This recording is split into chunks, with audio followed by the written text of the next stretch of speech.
All right, hello again, everyone. Welcome to Black Men Let's Talk, where we talk with some of the more influential men of color in Sacramento who are helping to create positive outcomes, create change, undo our image that has been tarnished, and some of the making some of the wrongs right in this community. So it's a place where, as you all know, Black men get to come together and just talk about our story, our journey, and our hopes and plans for the future. So with that being said, I'm super honored to have Derrell Roberts join us today. I've had a chance to see Derrell's work from afar and the work of the Roberts Family Development Center, and just honored to have him on the show today. So, Derrell, welcome, my brother. Dimitrius, thank you for inviting me, bro. Thank you. Excellent. Perfect. So, Derrell, let's get started. For those who do know you, and maybe the very few who probably don't on this show, tell us a little bit about yourself, the neighborhood you maybe primarily work in, live in, any organization that you represent, and really what drew you to community service. Pretty broad topic. So start off, been in Sacramento, came here as a graduate student 40 years ago, and have never left. Never thought I'd be in Sacramento as long as I have been. I thought it would be a pit stop on the way, and it has turned into my life. Yeah. So started working in the community. I'm getting a little feedback. I don't know. Is that I'm not having it anymore? But I had it at first. Yeah, there you go. Started in the community.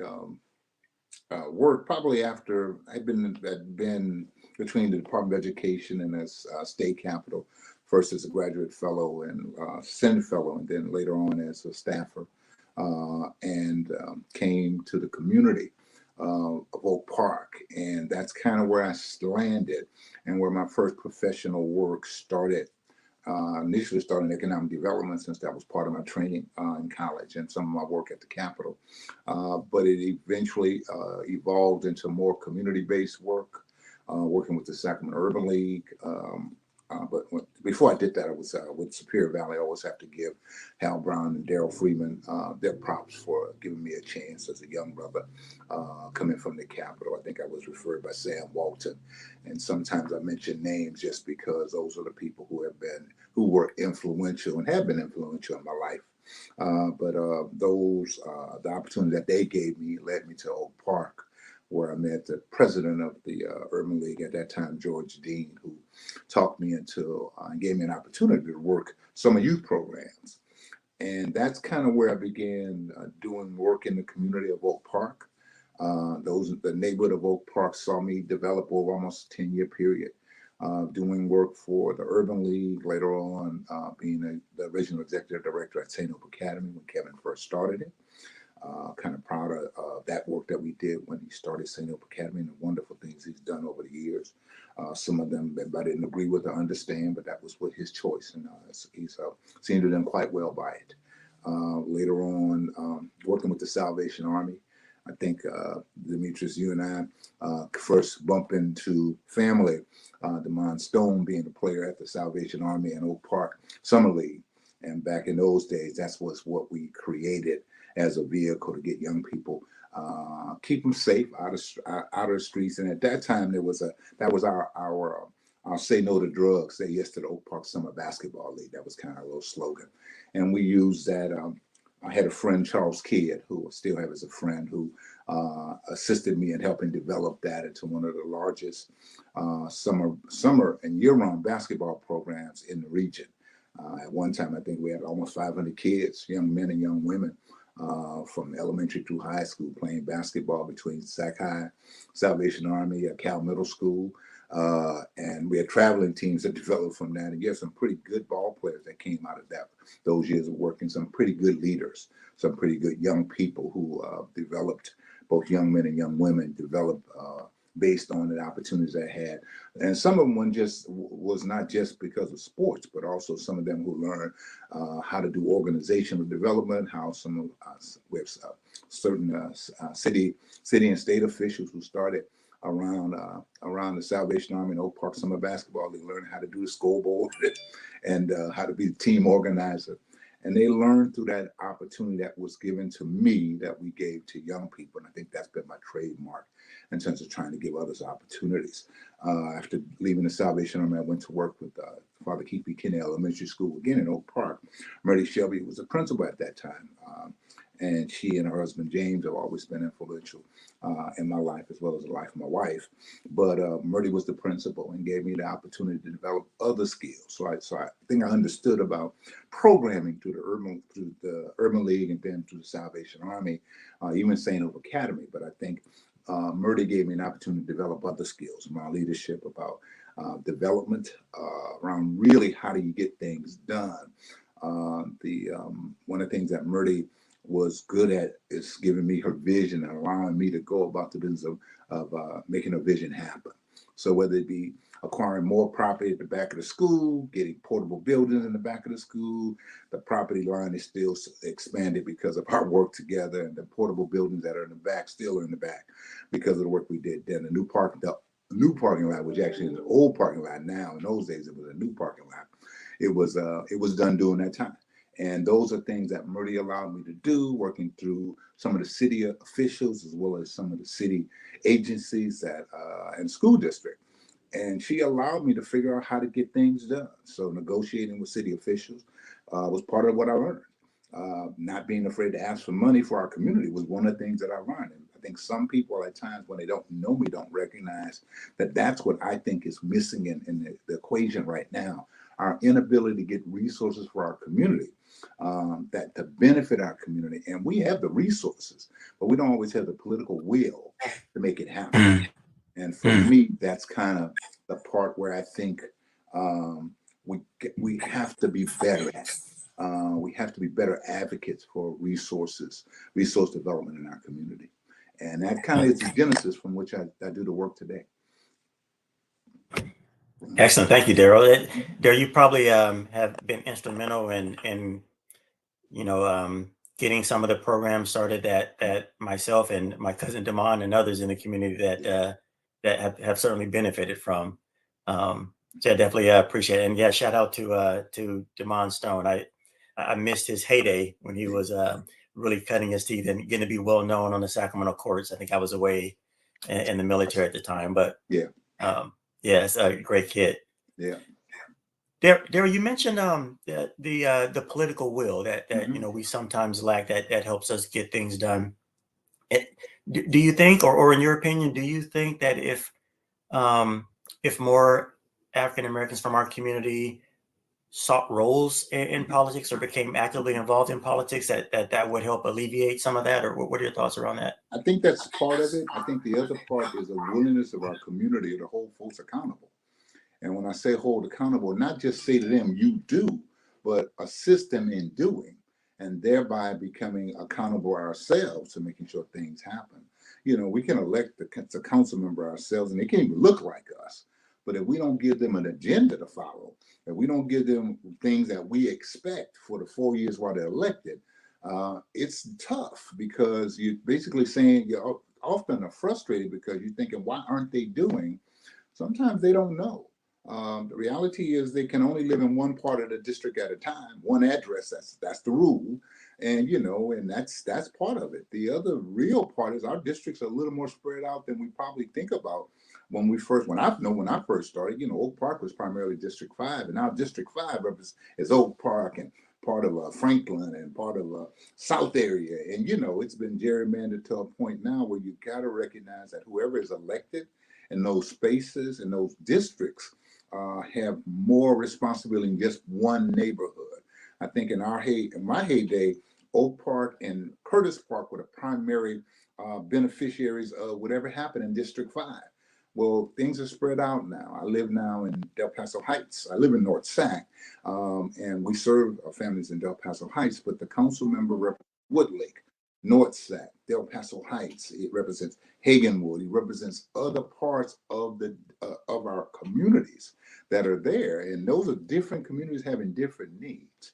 And if those of us who are or think of ourselves as being politically astute are not recognizing we got to stay engaged, we have to have more people staying engaged, by the way, but we have to hold them accountable to doing the work that we called them to do.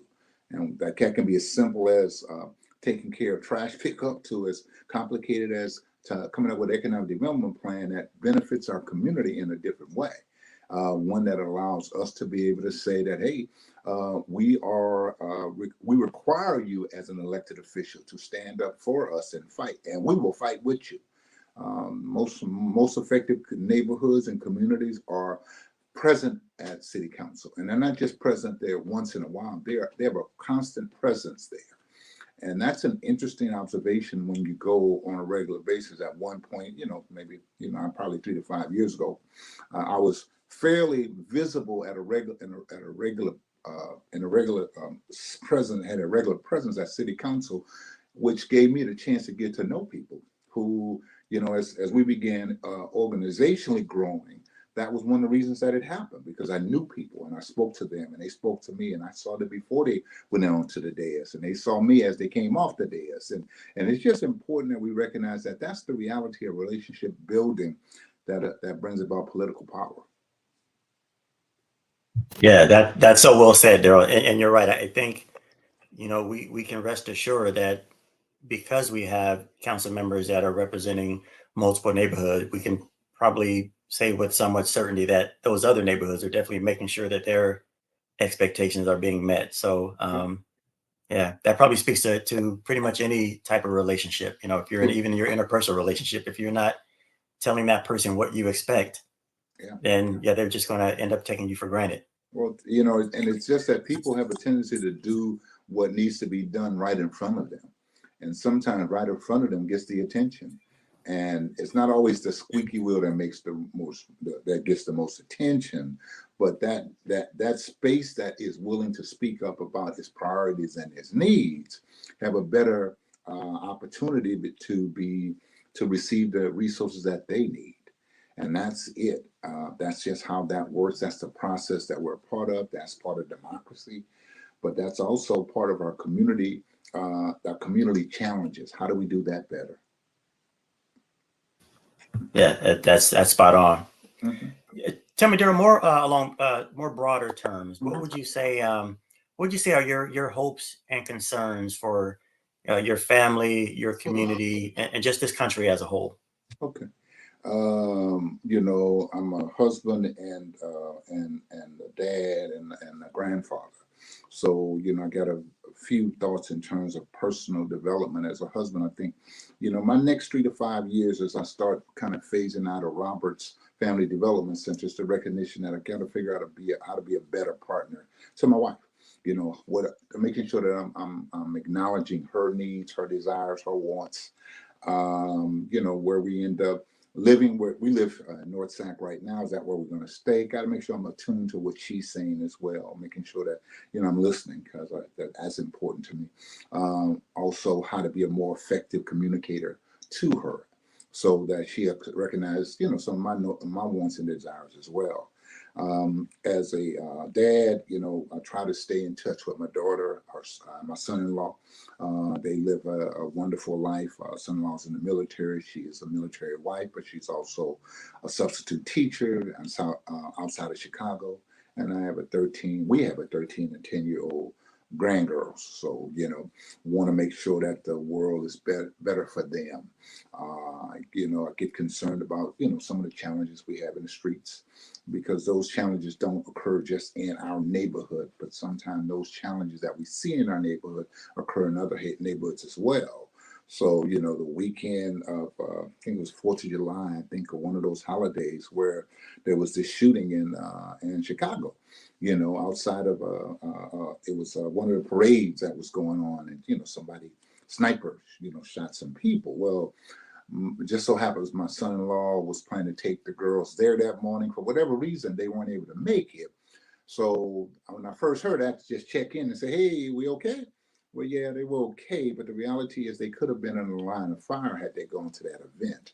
Well, so often that occurs in our community, where we hear something happen and we recognize that we could have been victims in those moments. And luckily we haven't. That hasn't necessarily touched as close personally for me, although, I got to admit, one of my favorite cousins back, 40 something years ago was killed by the Cherry Hill police down in Southern California.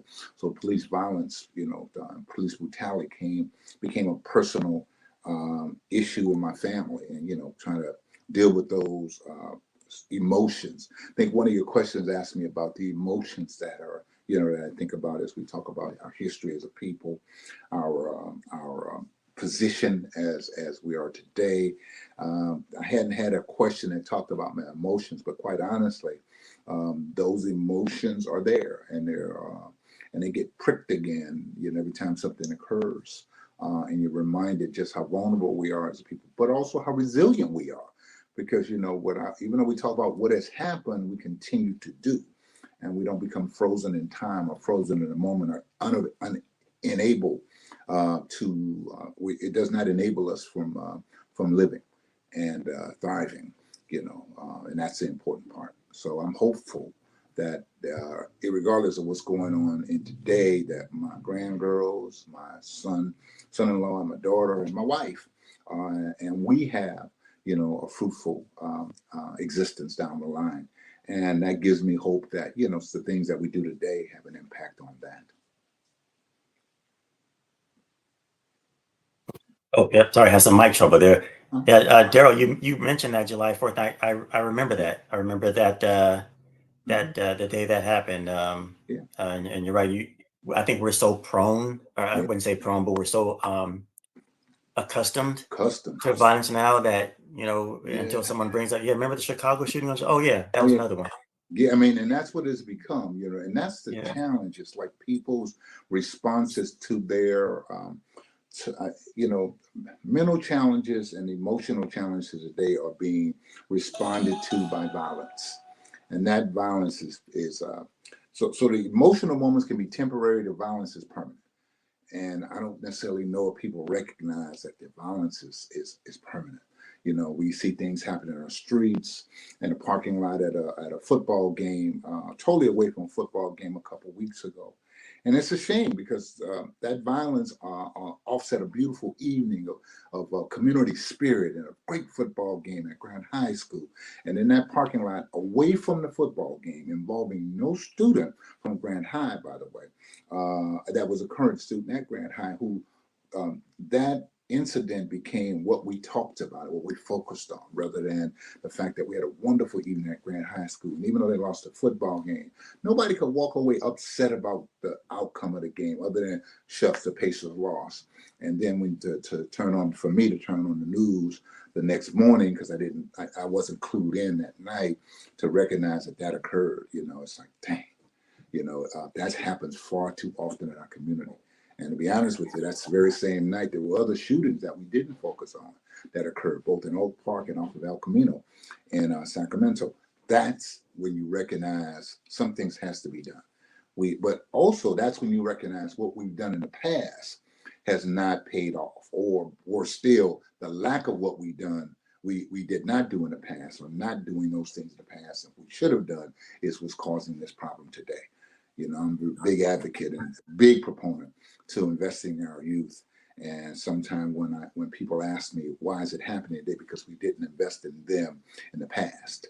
And our decisions, not to our political decisions, not to spend resources to keep our kids out of trouble, out of stinking thinking, out of not learning values about life.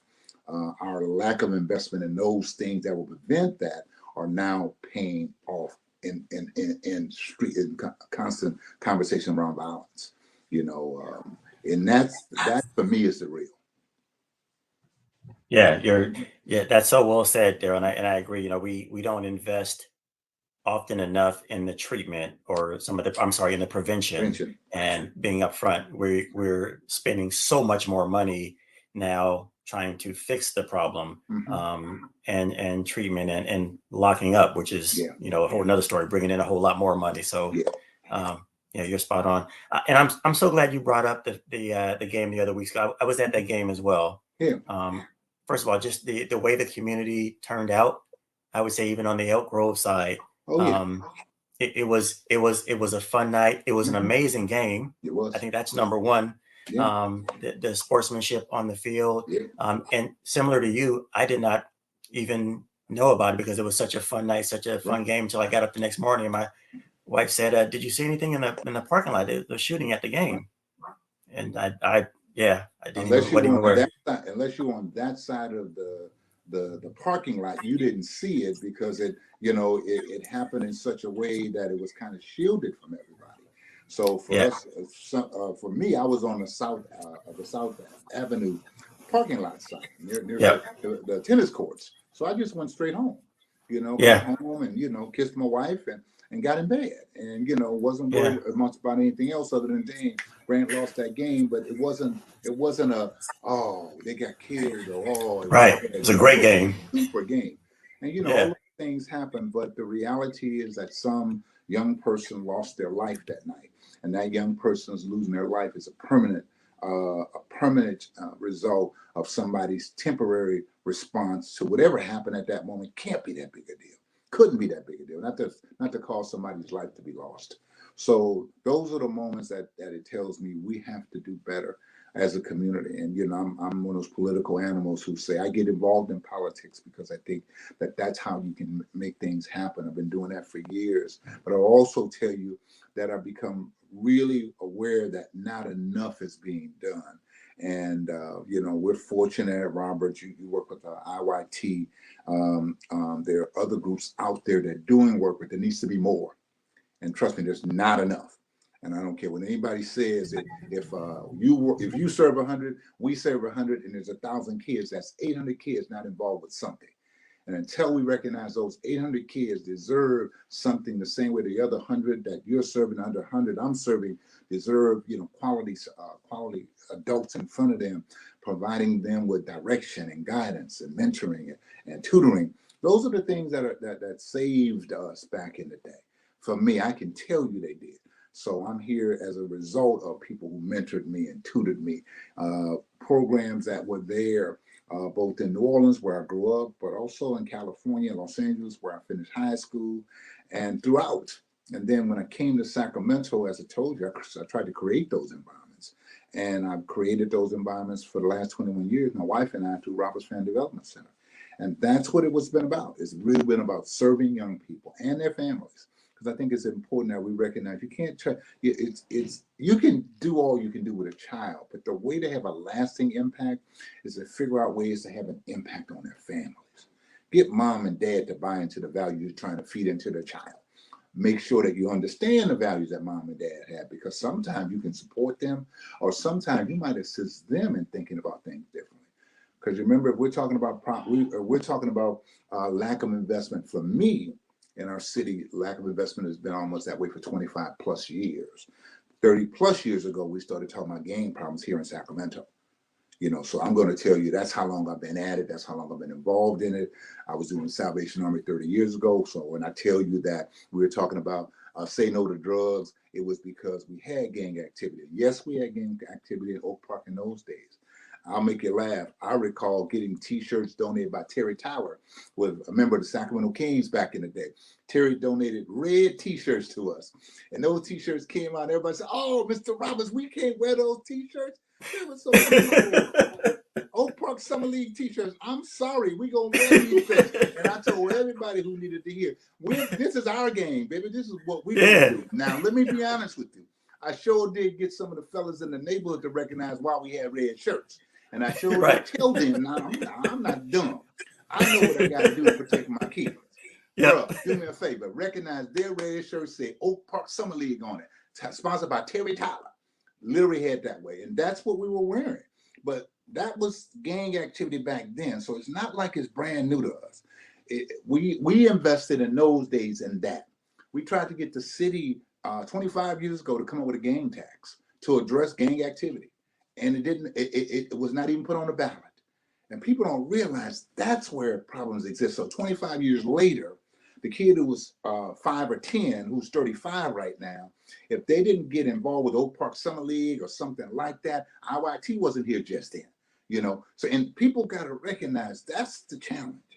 that I'm thankful for the organizations that are opening up today to get involved, the individuals who are doing things. I will not call out individuals by name on the show, only because I'll certainly offend somebody by not saying, why didn't he say my name? It is because there's Right. so many who are out there trying to do the work now. Let me tell you Yep. something. They weren't out there 30 years ago, 25 years ago, 20 years ago. And many of them saw what was needed 10 years ago, 15 years ago, began thinking about that. And luckily for us, those are the people who are now leading the charges for their organizations today. Good thing. We have to support them, but we also have to support others. We have to give them a chance to raise workers in the work, to do the work with the young people who need to be touched. We need to invest in them. We need to invest in them organizationally. And yes, I said invest in them because it's those people and those organizations in the toughest neighborhoods that can change things. You have to excuse me. I am not of the opinion that government can change things. It's people that change things. You know, Yep. you alluded to the fact we spend an awful lot of money locking up folks. Yep. And I may not be the biggest. I'm not the biggest police hater. I'm not. I recognize the role that police play, but I'll also tell you the police's role could be more defined, allowing the community itself to take on those things before we have to call the police. Before we have to, because some of that is about mental health, some of that is about economics, some of that is, so if you can give a kid a job, or you can start identifying young people who are not handling themselves well and not making good choices. See, if I'm working with a kid who's in 6th or 7th grade and they're making bad choices, how do we stop them to understand? How do we connect with them to make them understand that's a bad choice, so that they can see their choices will get them in trouble. Their choices will hurt somebody else. And whether it be that you push somebody down because they're smaller than you, your choice to push that kid down is getting you in trouble. It's causing you to lose some valuable quality time. Instead, you're getting punitive time. You're being taken away from program. You're not being allowed to participate. But do that early. Talk to them about those choices. Give them mentors. Give them tutors. Identify if they need some other support. So if they need counselors, if they need somebody to have regular lunch with them, they need a lunch buddy. Let's figure out ways to create that. And those things that are happening now are trying to do all those things, you know, in terms of making sure you incorporate tutoring, you incorporate mentoring, you incorporate, even for those who say they're incorporating policy development, they're doing that with young people, trying to teach them how to better advocate for themselves. I'm part of the Sacramento Kids First Coalition, and I have seen the development of those young leaders and have marveled at them. And honestly, I've taken a step back because I recognize they are the reason that things are beginning to happen in that area. So it's like, it's their turn. You know, I have no problem telling you, I am not a kid anymore. I'm not a young professional anymore.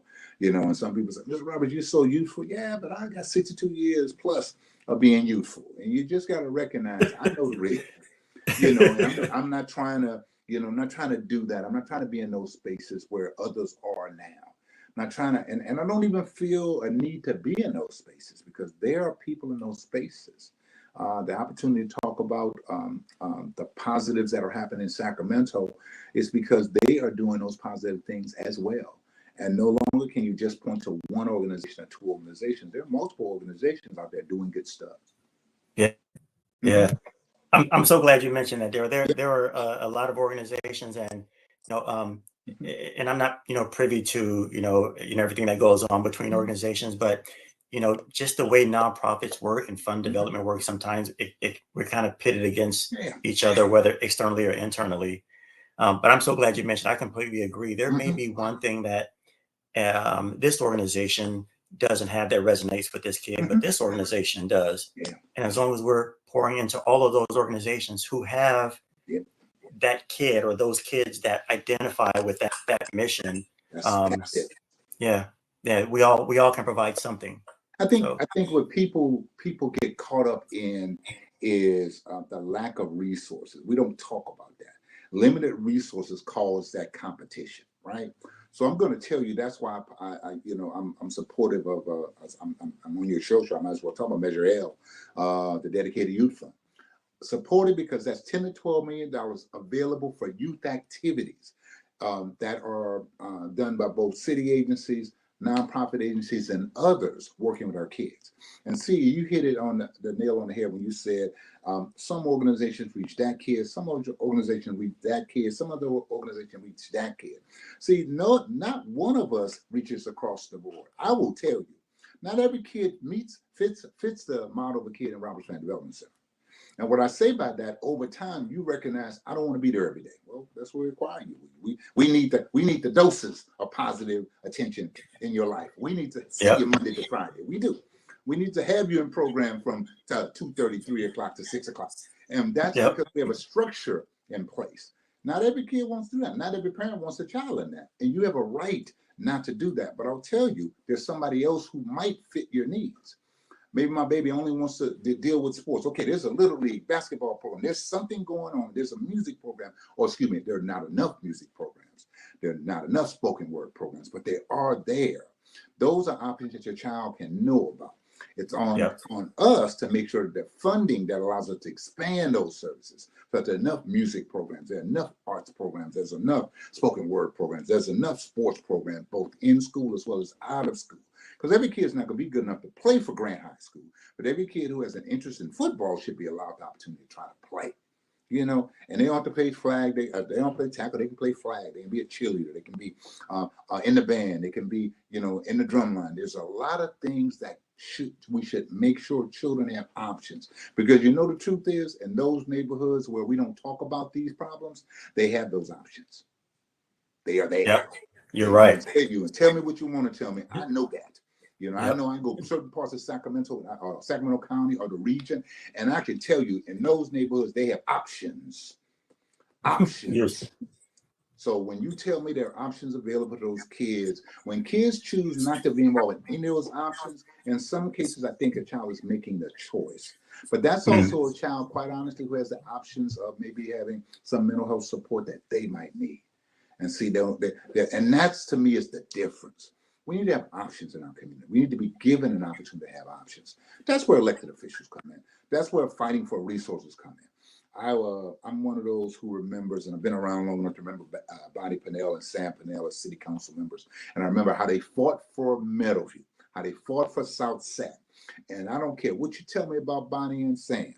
The two of them together caused more positive development to happen in that area than any place else other than Norton Natomas, which happened because of the economics of growth happening in Natomas. In South Sacramento, yes, there is economic growth, but the things that you see around the Meadowview community and those parts were because of political decisions that favored the community. And in many cases, the community hadn't been pushed out, interestingly enough. Yeah. Yeah, people still have their homes. And it's just, you know, people don't talk about it that way, but yeah, it is. You can still have that economic growth without having to push people out, you know. And that's sometimes because you have vacant land to do it on, sure enough. But the other part is making sure people are aware of what's coming up and what's coming out fight. And that's where it happens. And that's how it's happened. That's how elected officials can assist us in making sure that we're aware of what's coming out fight. The projects that are coming along, and how it will benefit our community short term and long term. Yeah, you're spot on. Hey, elections coming up. Measure L, everyone. Definitely pay attention, read up, educate yourself on it. Yeah, and you know, people, you know, I'll take a moment to talk about, you know, kind of a dark cloud for us. You know, we got attacked pretty good 3 years ago when Measure L came out. We were one of those vocal organizations. I was a vocal individual around Measure L, and we were attacked because when we grew as an organization, we didn't have the fiscal space. We didn't have the fiscal strength that we should have had, the foundation that was needed. So we made some mistakes. Those mistakes came out in a lawsuit that was happening. We resolved the lawsuit. We took care of it, but it was a stain that people used politically against us and used against Measure, at that point, Measure G. And that was what caused the loss, the surprising opposition from some people who are friends, who right now today support Measure L, by the way.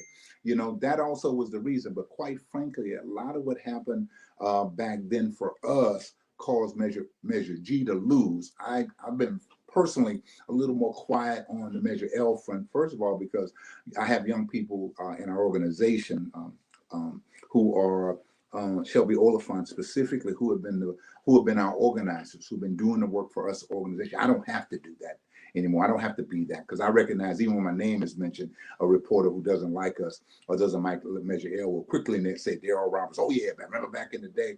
And I'm sure they'll say that for the rest of my life. That'll be part of what'll have to be, the little line that somebody will use.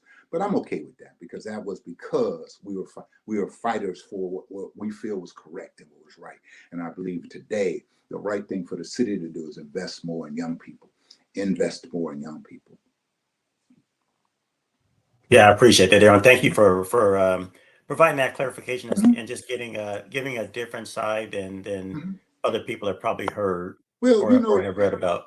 it was a tough moment for me, because I was advised, Yeah. by our attorney, organization attorney. You don't want to keep litigating that lawsuit that occurred. You resolved it. You got slapped on the wrist, and that's what it was, a waking up call. We now have a full-time fiscal director on site doing the work that needs to be done, along with an accounting organization as well as auditors. So we have those things in place now. So we are a strong organization for it. But yeah, we probably were one of those who, in some ways, benefited from resources being given to us. But the problem was we didn't have the right foundation, strong enough foundation in place, fiscal foundation specifically. I learned from that. I also will tell you, I talk to others who are doing the work now and say that to them now. Make sure you're taking care of your fiscal house. It's important that you not only just have an accountant, make sure that accountant understands all the rules of nonprofit work at the $1 million level, at the $500,000 level, the $1 million level, the $1.5 million level. All those rules differ. $2 million. That means you bringing in $2 million, audit every year. Every year. Somebody said, Ms. Roberts, at $1 million, you should be auditing every year. If that's what you can afford to do it then. But whatever you're doing, and just do it and understand that it's not something that you can put to the side. It's something you can worry about later. Because watch this. I literally pushed some things aside because I was concerned about serving. And you can be concerned about serving, but you're not concerned about taking care of the accountability part.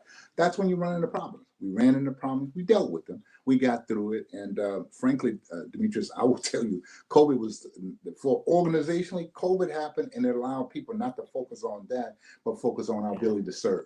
So we Yeah. started doing the things that we normally did doing forever. We would just focus on, because we were serving vaccination clinics, food distribution, being on Zoom with our kids. Those are just things that we did. And people began focusing on that. So the negatives went away for the most part. Occasionally, a reporter who decides that he doesn't care for, me or the organization, or doesn't like the thought of investing in our young people the same way I think we should do. They'll bring that up. But other than that, that's not heard anymore. And we're good with that. Yeah. Yeah. Yeah. Yeah. Mm-hmm. I appreciate it. I myself personally am happy to hear that, hear your side of the story, and have the chance Mm-hmm. that we chat, because Oh, yeah. just as I haven't been doing this nearly as long as you have, Mm-hmm. Daryl, but just in 2 years of leading an organization of big Mm-hmm. brothers, big sisters, we were challenged with staff. Oh, There yeah. were so many things we had to do that putting a finance person in place is not because we didn't want to or trying to hide something. It's Financial. because I'm focused on this program Yeah, and brother. serving these kids. And honestly, oftentimes we don't know what we don't know. Well, that wasn't my bailiwick. Right. That wasn't how I Right. got involved. I got involved in service. I got involved at the Urban League. My first thought at the Urban League was having a speakers bureau for kids. I mean, literally, I was trying to figure out, how do I bring some positive role models into the high schools at Burbank, at Sac High. That's what I did. That's what I focused on. See, but I didn't have to run that organization. Same thing with the Salvation Army. I go to Salvation Army, or let's say St. Hope Academy. I didn't have to worry about finances. That was Kevin's job. So I worried about developing the organization. When I went to Salvation Army, I worried about, focusing the organization on more kids, because I had a small group of kids that were there. And like I tell you, at some point we had 500 plus kids connected to Salvation Army doing the work under the banner of Oak Park Summer Basketball League, sponsored by the Salvation Army. Well, those are things I did under service. Now, honestly, I wasn't as aware of the fiscal ramifications of what I was doing, except my boss said to me, Daryl, you have a budget of $150,000, $200,000. It pays for your people. Anything beyond that, you have to raise it. So I knew that if I wanted to take my kids to a tournament, I had to figure out a way to pay for it. See, that was my fiscal lessons early on.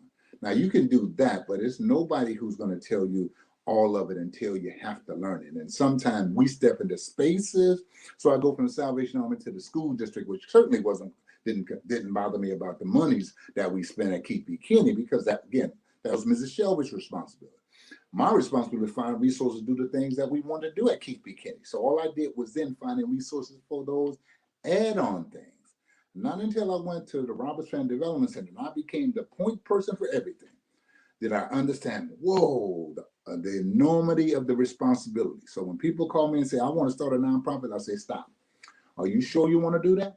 Yeah. Okay, cool. So let me tell you what we're going to talk about. How enormous that responsibility. Let's talk about that first. Yep. If you're willing to do that, then you're willing to take on the responsibility of running a nonprofit. But if you think that it's going to be all gravy and easy, and it's going to do that, now, especially not if you're going to grow. Because the minute you grow, the minute you begin pulling other people into it, and you have to pay people after a while to hold them accountable, because people volunteer only so long before you recognize you have wore them out. The big brothers, big sisters, I know you ran into that. People were not willing to volunteer that time because after a Oh while, yeah, it that's became right. real difficult. IYT and Roberts Family Development Centers, their payrolls have had to grow over the years to do the work that we organizationally have to do, as others have. But that's just the real, and people don't recognize that. And unless you are fortunate enough to have that as a background, and most people who do nonprofit work don't have fiscal as a background, you have to understand it is a necessary, not only evil, a necessary responsibility. Your fiduciary responsibility is a first calling, not a second calling. It's a first calling. It's an equal calling to your service responsibility. It really is. And for many of us, that's where it's like, oh man, this is a difficult thing to say I want to do. Because once you start thinking about it, it's not as easy as it looks. You mean I'm not going to just be on TV talking about all the great things I'm doing? Well, no, that might happen maybe once a year, maybe twice a year if you're lucky, if you're doing it well enough, if you learn how to have a relationship with media members and, they see the work you're doing, or somebody else talks about what you're doing, you might get that attention. More than likely, like most organizations, people won't know what you're doing for years. And you can sometimes become resentful. And you alluded to that a minute ago too, about not so much the competition, but recognizing some people getting more attention than I get. Oh yeah. Yeah, and the truth Oh is yeah. that's going to happen. And you It have to will. understand that's going to happen because that's just part of it until you prove yourself. And sometimes it takes years and years and years. And sometimes people who are doing this work, people recognize them and say, man, wow, you just started. No, man, I started 10 years ago. I've been, I'm glad I ain't on the scene to you, but I've been doing this work for years. For years. I laugh with folks when they say, Mr. Robert, you've been there, how long, Robert? 21 years. Oh, 21 years. Man, Yeah. you ain't as young as I thought. I said, I didn't tell you I was young. That's what you told yourself. But the reality is that's those of us who do this work like you have that youthful enthusiasm. And you have to have that youthful enthusiasm when you work with young people. Young staff members both drive me crazy, but also keep me energized. The kids, there are moments when I can almost be frustrated with them, but I realize, stop, that's not your role to get frustrated with them. That's somebody else's role who gets paid to do that every day. Because you don't have Right. that. I don't have that role every day anymore. Right. And that's how it changes over time. People ask me what's the difference between now and 20, 30 years ago. I'm not in the same role today. I am removed. My responsibility is to make sure we have resources to do the things we say we're going to do. That's my job. I have Yep. others who have the responsibility of day-to-day work. I think the challenge for most of us is trying to find people we feel are as committed to us doing the work as we did it, because it's different now. Yeah, you're spot on. You're spot on. That's Yeah, it's that's the different. challenge that a lot of us Yeah, are facing. yeah, it's different. Um, Yeah, and yeah. some of it is setting realistic expectations, but the other part is setting expectations. And everybody doesn't want to meet those expectations. Well, maybe you shouldn't be in that space where you're asking us to pay you to be in. Because I'm paying you to be in that space, I have an obligation to have an expectation of you, because you should have an expectation of the kids, and expectations don't happen unless there's some consistency across the board. So Yeah. yeah. You're spot on there. I think that's the challenges we all yeah, I still consider myself fairly young, but Mm-hmm. even at 52, Mm-hmm. I'm looking for people who have the same passion and commitment and accountability that I had when I was Yeah. 30 or 35, because I Yeah. am some of you have younger Yeah. grandkids, Yeah. but it's like, Mm-hmm. I don't have the energy nor the time, nor do I have the relatability that I Yeah. still had Oh yeah. with kids. And you know that. So honestly, Demetrius, my role with the kids, and they will tell you, Mr. Roberts comes in and gives a fist bump or a high five. That's my Yep. when I see them, because that's the, and I always tell them, let me look in your eyes. I like to see how you looking. Which no. I mean, I'll stay right there until I need to see you. I need to look at you. Well, that's just my way of connecting. But that's my role, because I'm not going to see them but for a few minutes. Truly, if I'm at Right. high school, I'm at Allen Chapel AME where our pace is moving forward, or our kids are at. I see them for that 2 hour window when I'm hanging out there, when the guest speaker's there, and I want to hear the guest speaker, because I'm always amazed at the people who say exactly what I know needs to be said, and I never Yep. prep them. I don't prep speak. It's funny. I Yep. kind of laughed with you when you sent me the questions, because I asked Kathy the question. It's probably more just to see what you were going to say when you sent me the Yeah. question. Those are questions, but I got to admit to you, part of it was made me think about the work. Made me think about, the questions you're asking me now are things that I answer that every day, all day. But the mere Yeah. fact that I had to read them and think about them in a different way made me Wow. recognize, man, you've been doing this a while. I was Wow. laughing with my wife, because she said, this morning when we were talking, she said, "So what you doing next?" Now, she's never said that to me. What you doing next? Because she has heard me say 3 to 5 years, 3 to 5 years. I keep saying that because I think people need to recognize I can't do this forever. I'm going to tell you, part of it is I know it's time for us to begin thinking about who's next at Roberts Training Development Center. What's my role? My next role, I laugh and tell the board, is like CEO emeritus. Because one of the things you recognize as a nonprofit leader, you don't really have a nest egg, especially you've been doing this for a while. But the truth is, you still need to figure out how to bring resources into your household so that your wife doesn't leave you, your husband doesn't leave you, your significant other doesn't leave you because of lack of finances. Right. So I laugh about that. And so as my wife says that to me, we talk about this opportunity to have an interview and have a talk with you. It really is okay. Think about what's next. And I would say to anybody who's listening, if you've been doing this a while and you're now in your 50s, you're now in your 60s, even if you're late 40s, think about what are you going to do after, because there comes a moment when you either become tired, or worse still, you can become irrelevant. And what I mean by irrelevant, you no longer have the ability to speak to the issues of the moment. Mm. Yeah, Mm. Man, that happens. that's spot on. That's some sage advice right there. Yeah. Well, My wife and I've had those conversations. Yeah, sorry, my wife and I've had kind of similar conversations. We still feel young. I think in your 50s, you're still at that. You're still trying to hold on, but you also can see you probably have a lot more past you than you have in front of you. So, are we still going to want to be doing this in 5 years? But you're right. It's also those things, Derrell, that for me, the past 5 or 10 years, it's just been, when I first started doing this work, I was out on campuses with the kids, throwing the football around. Oh yeah. And I realize I can't do that now, because if I stand up for more than 20 minutes, my feet hurt. So it's like, what is my next role? I got to be decision making and strategy.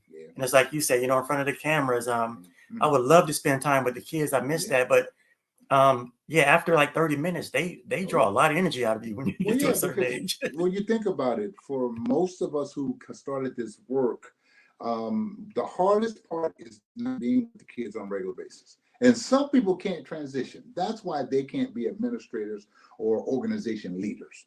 They can be within their organization trendsetters by what they do, but it's hard for them to maintain or elevate the organization to the next level, because their real love is with the kids. Nothing wrong with that. And if that's what you have as a love, do that well. You don't have to be a principal. You don't have to be an administrator. You don't have to start a nonprofit. If you do well, simply serving the kids and having a drill team in place, having a cheerleader team in place, doing something directly with the kids, nothing wrong with that. Keep doing that. But recognize, for those of you who have talents and have an interest, the one thing that's going to change is your ability to have regular interaction with the kids at the level you once started off with. Because like you say, throwing the football is a beautiful thing, but Man, it's funny. I used to I go into a gym and I watch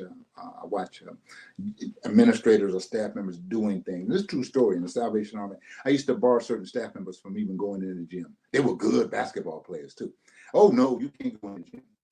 I won't call his name because everybody knows he knows who he is. If he's listening, he'll know who it is. I tell him, you can't go in the gym. Oh no, you can't go in the gym. You cannot go in the gym.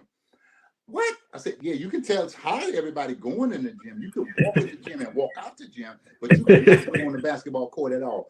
Wear your shoes. That means you can't get on the court. Wear your shoes. Do not wear tennis shoes.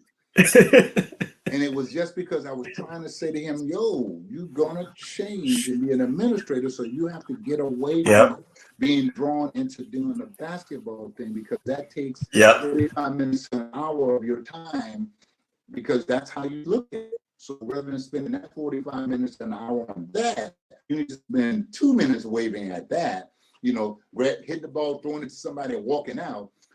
And the other 58 minutes, the other 43 minutes, whatever it is left, that's what you need to be doing, planning the league, and planning the trip, planning how you're going to pay for the trip that Mr. Roberts said, I'm not paying for that. You said you wanted to go to Vegas.